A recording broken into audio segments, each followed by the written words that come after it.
Welcome to Biggest Spoilars, the destination for exclusive spoilers, latest updates. In the intestine of Windermere, Anna trained a gun on Pascal and continued to speak French. As she backed out of the room, a man seized her. Anna soon passed out on the bottom. Sidwell arrived and learned what had happened. The man assured Sidwell that Anna still had no indication where she was.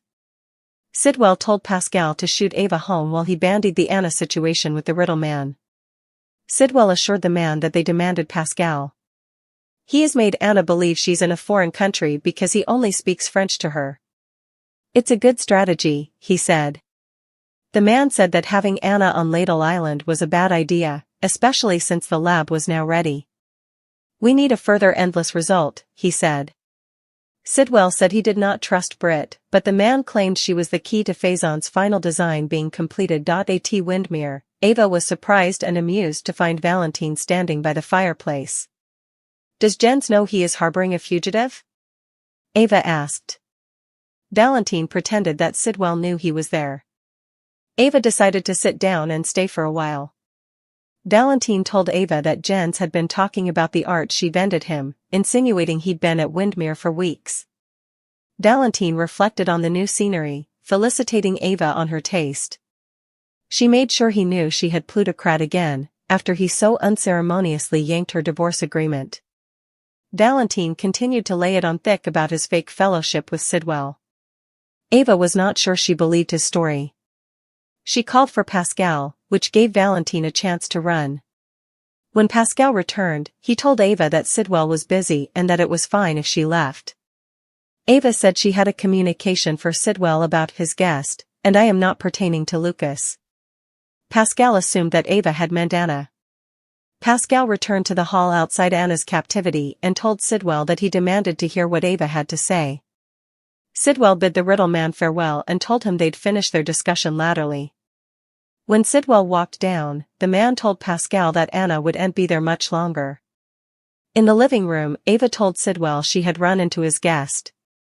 Do you really suppose it's a good idea to be helping Valentin Cassadine? She asked. Ava admitted that she had allowed. Valentin was lying about being Sidwell's guest and told him all about the hassle. Ava promised not to tell anyone that she had seen Valentin. In her captivity room, Anna began coming to. She got off the settee, but this time she collapsed for real. Too bad Pascal did not believe her and reflected on her performance. When Anna woke, she nearly shocked when her nose began bleeding. She might need a phlebotomy after all, and had nothing to help her. When Carly heard Jack and Brit in the hall outside Jack's room, she shocked.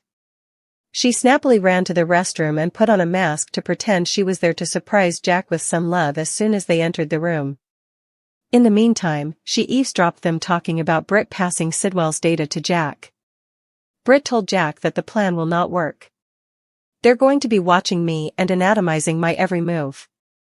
There is no way I'm going to be suitable to sneak anything out to you, she said. Sidwell wants me to finish my work on Ladle Island. Jack ordered Brit to leave and figure out a result to their problem. After Brit left, Jack heard a sound from the restroom, so he seized his gun. He also set up Carly in the restroom applying lip buff. An angry Jack told Carly that he'd come near to shooting her before demanding to know why she was in his room. Carly apologized and explained that she wanted to give Jack a sexy surprise.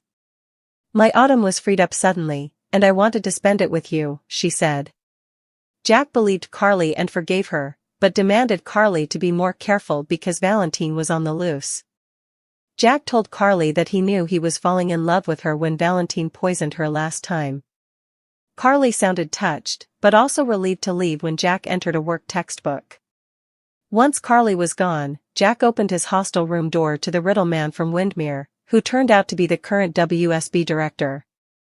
He told Jack that they had a situation. We have lost Anna Devane, he said. Latterly, Carly and Valentin regrouped in her garret. Carly showed Valentin the filmland she took, but he did not suppose this was all the word Jack had. Carly was scarified when she learned Ava saw Valentin. He was not upset because he knew Sidwell would no way call the police. Carly, whatever he is hiding. It's on Ladle Island, Valentin said. Jason stopped by the General Hospital nursery station and asked Elizabeth if Britt was around. She told him that she anticipated her back soon, so Jason walked down. Liz stopped Jason and asked if he was worried with her for having compassion for Willow. Elizabeth assured Jason that she no way intended her evidence to interlace Michael, but Alexis did a good job questioning her. Jason told Liz she did the right thing by telling the verity. Liz and Jason took their discussion to a quieter area. They both agreed that Drew pushed too numerous buttons and someone eventually snapped, pulling a detector, doubly. Liz allowed. That Willow was too fragile to admit that she made a mistake by falling for Drew. Jason stressed that the real victims were the kiddies. Wiley and Amelia. And Scout and Danny are, too, Jason said. Elizabeth noted how sad and lonely Scout was when she and Willow were staying with her. Liz hoped that Drew would be thankful enough to allow Scout to see her family if Willow was acquitted. After Elizabeth returned to work, Jason started to walk down, but Brad stopped him and told him to stay down from Britt. Jason told Brad that whether Britt kept seeing him was her decision and not Brad's. Jason assured Brad that he did not want to hurt Britt, but Brad said that he'd hurt her every time he'd come to her deliverance. You make her believe she can count on you when Sonny or Carly or Danny will always come first for you, Brad said. Britt also appeared and asked what was going on. Jason said he wanted to talk to Britt, but Brad blazoned that she was not interested in hearing anything Jason had to say. Jason and Britt stepped away, leaving Brad to whine to Liz. Formerly alone, Jason asked Britt out on a functionary date. Britt accepted the offer. Alexis returned to her office only to find Sonny sitting outside, ready to defy her about the trial. I've a feeling I know why you are then. Because I intertwined your son in a crime he did not commit, Alexis soughed as she collapsed in a precedent. Sonny was surprised to hear that Alexis pulled out all the stops to point fritters at Michael when she did not suppose he was shamefaced. It does not count what I suppose, Alexis said. Sonny told Alexis she had druthers. And did not have to target Michael. Alexis refocused out that targeting Portia did not work out so well. She stressed that Drew was a monster who was holding her grandchild hostage. And that made it okay to throw my son under the machine? Sonny asked. A dejected Alexis apologized, but Sonny said that sorry did not give him comfort. Alexis asked what Sonny would do in her shoes. She was sure he'd do everything to cover his family. Alexis defended herself again after Sonny told her they all have choices to make. Letting Drew underpinning my son's child into some selfish, paranoid dupe of himself isn't one of them, she declared. Sam isn't then to fix this, so I've to. Alexis did not suppose Michael would be charged, but Sonny prayed to differ. Drew was a sitting Solon, which made effects different. I had no choice but to do everything in my power to exculpate Willow, indeed if that means risking my fellowship with you, Alexis said. Sonny promised Alexis that she had not lost his fellowship. I am not happy that you put Michael in the middle of your defense, but I can understand why, he said. Sonny believed that Scout merited to be raised by someone better than her father. She deserves you to annul her father's insignificancy and ugliness, Sonny stressed. Will I still be suitable to do that if I compromise my ethics along the way? Alexis asked. Sonny told Alexis that he knew she had to defend Willow to the stylish of her capability. He felt that if Willow walked free, at least she was not a peril to anyone. I do not suppose that Willow is able of shooting Drew, he told a shamefaced Alexis. What if she did it? Alexis asked. Sonny replied, indeed good people can be pushed to do bad effects. Catch all new occurrences of General Hospital weekdays on ABC and Hulu. General Hospital heroine Anna Devane nearly got down moment from Pascal, played by Mark Forget, but a new foe, WSB director Ross Cullum, one of Jen Sidwell's felonious associates, put the kibosh on that. Now, it's time to learn about Andrew Hawks, who's Ross's portrayer. General Hospital, like a Hawks had been in to read for GH casting director further than formerly over the last time, but it was not until Ross came along that the actor was cast. The actor told TV Insider that he knew Teschner liked him. After he read with Laura Wright's Carly, Hawks walked out of the reading knowing that he would done his job, anyhow of the outgrowth. The actor was thrown into the deep end as he'd to learn about 65 runners of dialogue in roughly 6 days. He remembers being on before this month The Novitiate, which stars Nathan Fillion ex-Joey, One Life to Live, which did about 8 to 9 runners a day. Hawks realized that GH gets as much done daily as it does because it's such a well-waxed machine. Hawks is not entirely new to the cleaner pieces world. He played an unnamed pincher on The Young and a Restless Reverse in 2014. He recollected the CBS cleaner being shot veritably snappily, and he allowed that being a regular on a cleaner would be intimidating, given the pace. Getting to like you, getting to stopgap you like me humorously, he joked to Frank Valentini, GH's administrative patron, that he would made his worst agony come true. Luckily, he laughed, Hawks says. It's super violent, but I love the challenge of it. Hawks believes that Ross is a dark soul, and that he gets the job done, as substantiated of his takedown of Anna in his premiere. Latterly, we saw Hawks show up at Jack Brennan's, Chris McKenna, door. Everybody has been awfully kind and sweet to me, he reports, adding that he gets to play a great character. He's hit it off with McKenna, too. We are inimical in the show, but he's such a good Joe. Carlo, Rhoda, Jens, of course, is fantastic and so important fun to work with. I've just started watching General Hospital in the last month, and I'm like, oh, I can see how you would just right down get hooked. I just feel veritably fortunate, Hawks concludes. It's a great job, and it's a great gig with incredibly blessed people. This has just been a fantastic experience for me. Port Charles has entered a dangerous baptism by fire, one where truth is submerged beneath fear, loyalty is tested by impossible choices, and survival depends on who can lie the longest. From the shadowy depths of Windermere to the polished halls of the Metro Court, every corner of this town is alive with whispered threats and desperate prayers. What unfolds is not just a sequence of events, but a collision of secrets, each one capable of destroying lives if brought into the light. Anna Devane's desperate gambit in the depths of Windermere. Far below the grandeur of Windermere, where centuries-old stone walls absorb every scream and secret, Anna Devane makes her boldest move yet. Armed with a gun she barely managed to secure, Anna keeps her weapon trained squarely on Pascal, her voice steady but trembling beneath the strain. She speaks only in French. It is not an accident. It is strategy. By continuing the illusion that she's being held in a foreign country, Anna clings to the only advantage she has, confusion.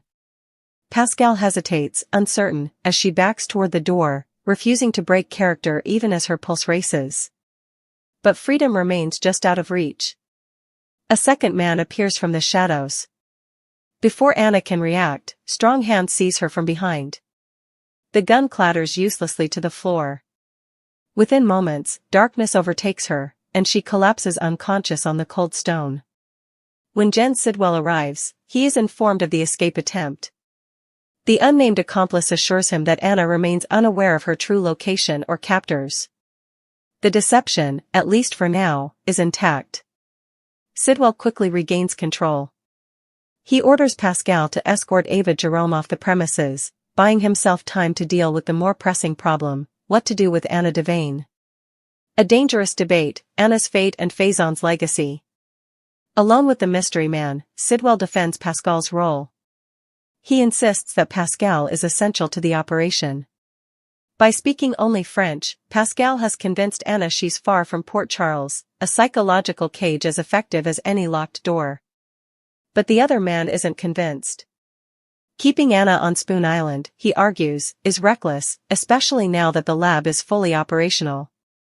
The work tied to Caesar Faison's final project has reached a critical phase.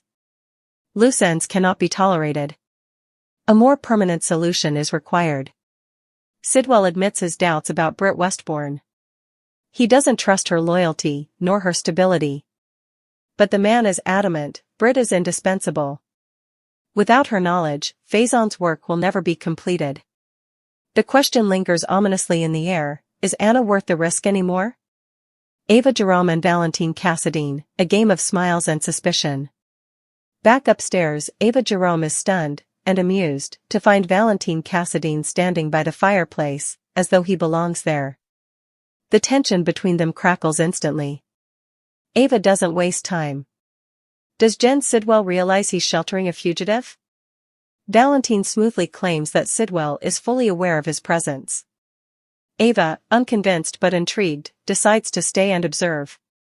Valentin embellishes his story, suggesting Sidwell has been speaking fondly about artwork Ava sold him, subtly implying he's been coming and going from Windermere for weeks. Valentin compliments the redecorating, praising Ava's taste. Ava makes sure he understands one thing clearly: she has money again, money she rebuilt after Valentin stripped her of her divorce settlement without mercy. The politeness is razor thin. When Ava finally calls for Pascal, Valentin takes the opportunity to vanish, slipping away before he can be exposed. A message that changes everything.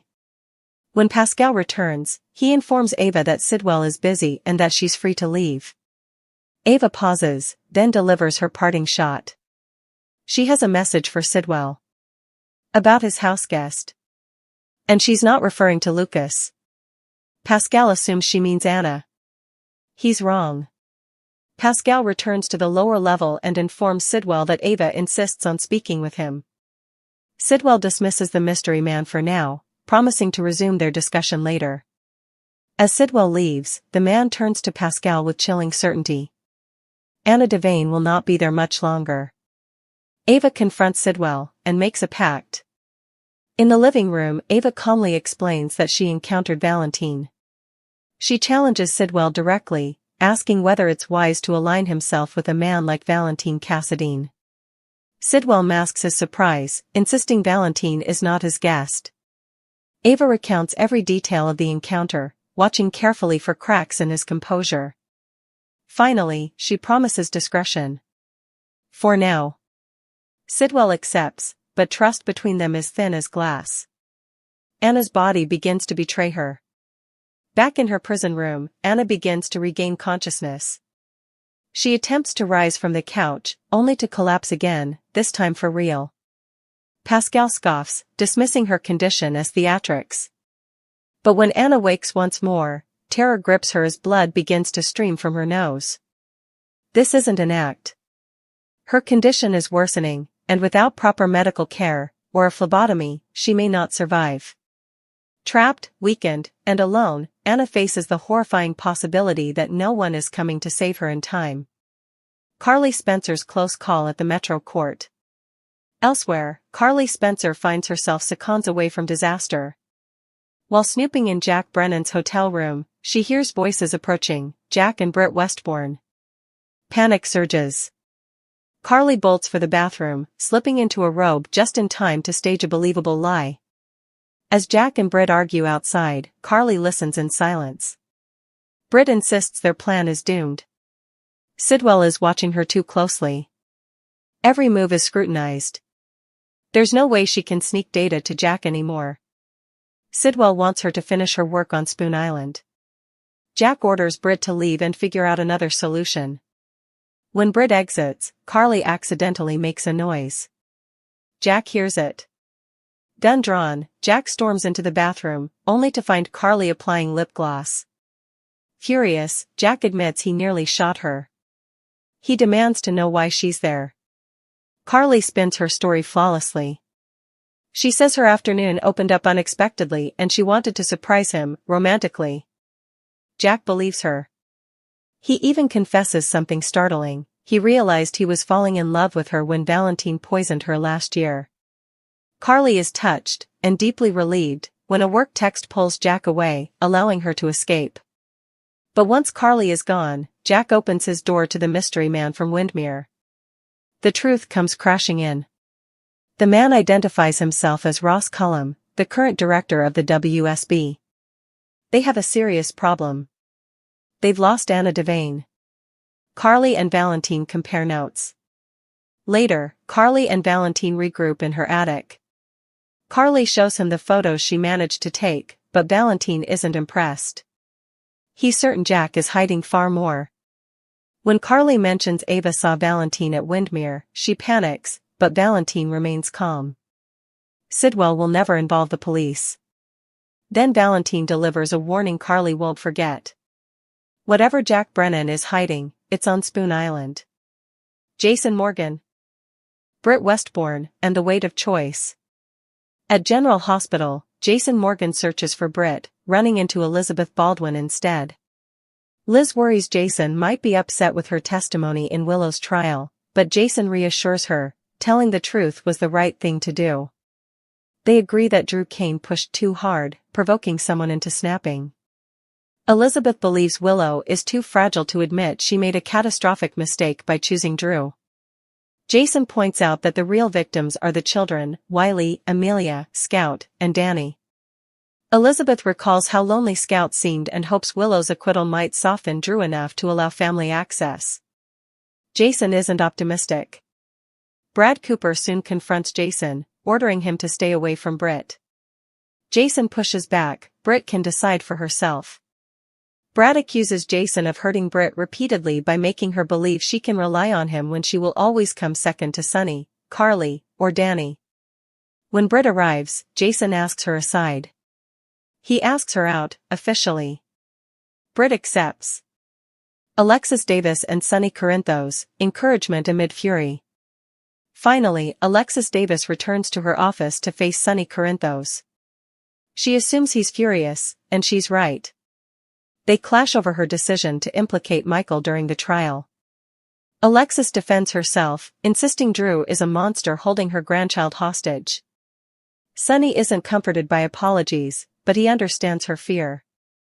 Alexis declares that allowing Drew to twist Scout into a paranoid version of himself is unacceptable. With Sam gone, Alexis believes the responsibility falls on her. Sunny assures Alexis she hasn't lost his friendship. He agrees, Scout deserves better than Drew. But Alexis remains conflicted. Has she compromised her ethics too deeply? Sunny reminds her that defending her client was her duty. And if Willow walks free, he believes she isn't a danger. Still, Alexis asks the question haunting her soul. What if Willow really did it? Sunny answers with quiet truth. Even good people can be pushed to do bad things. A new face of danger, Ross Cullum emerges. Behind the scenes, Ross Cullum, portrayed by Andrew Hawkes, steps into the spotlight. A dark, efficient presence, Ross proves immediately capable of neutralizing threats, as seen in his swift takedown of Anna. Hawkes brings intensity and precision to the role, diving headfirst into GH's relentless pace. Despite the challenge, he embraces the darkness of Ross, a man who gets results, no matter the cost. And with Ross now in play, the danger surrounding Anna Devane, and everyone connected to her, has only just begun.